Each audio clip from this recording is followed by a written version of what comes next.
สวัสดีครับพบกับ Make It Myself อีกแล้วนะครับและในคลิปนี้ผมจะมาแนะนำการทำชิ้นงาน DIY ง่ายๆใช้เครื่องมือน้อยๆก็คือโคมไฟที่คุณเห็นนี่แหละครับ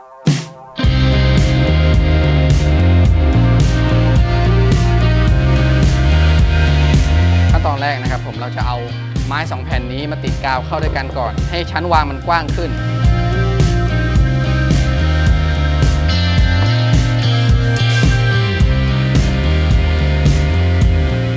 นี่ไว้แบบนี้นะครับแล้วก็เราไปทำอย่างอื่นต่อรอกาวแห้งนะครับ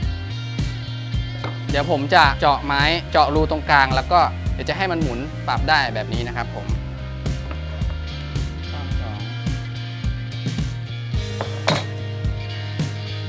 เราจะใช้ดอกเล็กเจาะนำไปก่อนนะครับ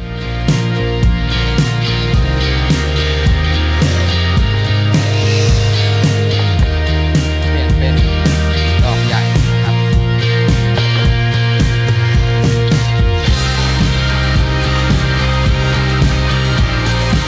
เสร็จแล้วปลายด้านนี้ก็จะทำเหมือนกันนะครับเป็นตรงกลางเดี๋ยวเราเอาตัวต้นแบบเนี่ยทาบไปอย่างนี้เลยแล้วมันก็จะเป็นไกด์นำเจาะให้เรานะครับ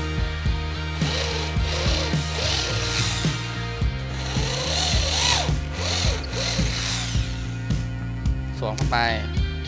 แล้วก็สวมนี้เสร็จแล้วก็เอาแหวนอีกด้านประกบอย่างนี้นะครับแล้วก็คานน็อตหางปลาเข้าไป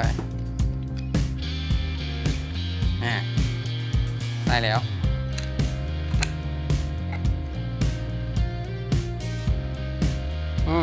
นี่ชั้นโคมไฟของเราขยับได้ปรับได้ต่อไปนะครับจะเป็นส่วนของโคมไฟเดี๋ยวเราก็จะมาเจาะตะกร้านี้นะครับเพื่อให้ตัวหลอดไฟมันโผล่ออกมาโดยผมก็จะใช้เป็นดอกเจาะบานพับถ้วยนะครับ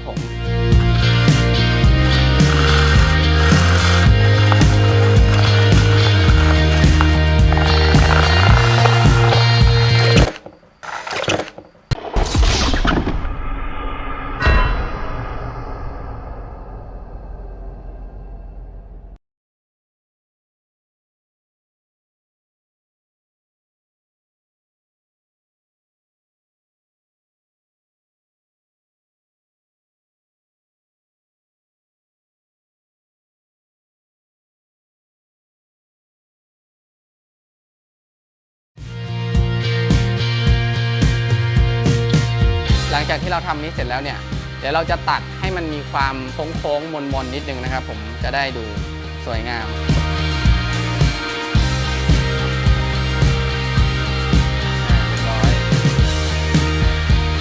เสร็จแล้ว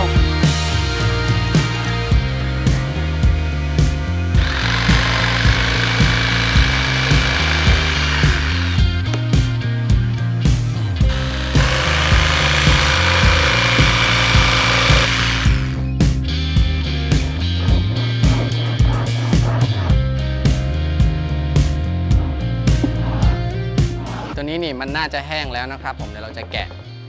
ออกมาเลยนะครับเสร็จแล้วนะครับเดี๋ยวเราจะวาดรูปทรงลงไปนะครับเป็นโค้งๆ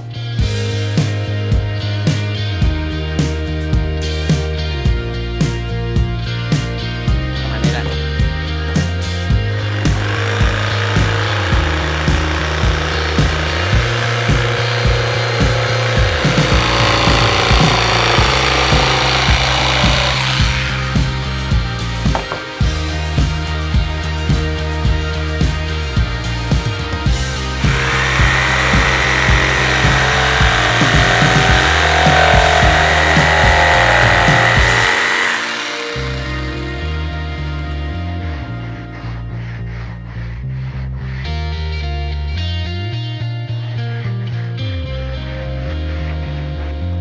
เรียบร้อยแล้วนะครับแล้วเดี๋ยวเราก็จะยึดตัวนี้เข้ากับฐานนี้นะครับ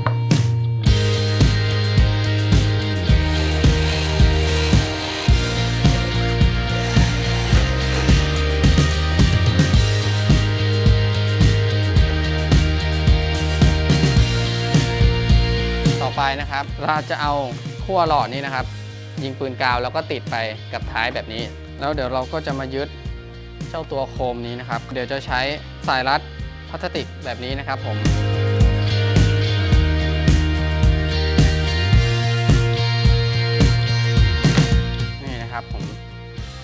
เรียบร้อยแล้วเราก็จะมาใส่กับอันนี้นะครับ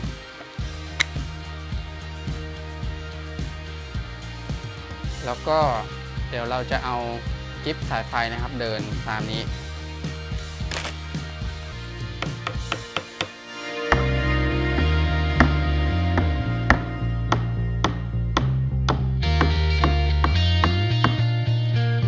ช่วงเวลาแห่งความจริงนะครับ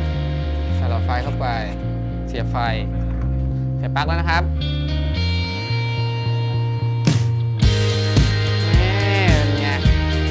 เรียบร้อย เป็นยังไงบ้างครับผมสำหรับไอเดียการทำโคมไฟง่ายๆแบบนี้ถ้าเกิดว่ามีคำแนะนำหรือว่าคำติชมอะไรเนี่ยก็สามารถที่จะคอมเมนต์ไว้ที่ด้านล่างได้เลยนะครับ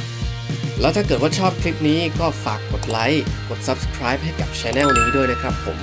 สำหรับคลิปนี้เนี่ยก็ขอขอบคุณที่ติดตามจนจบนะครับสวัสดีครับ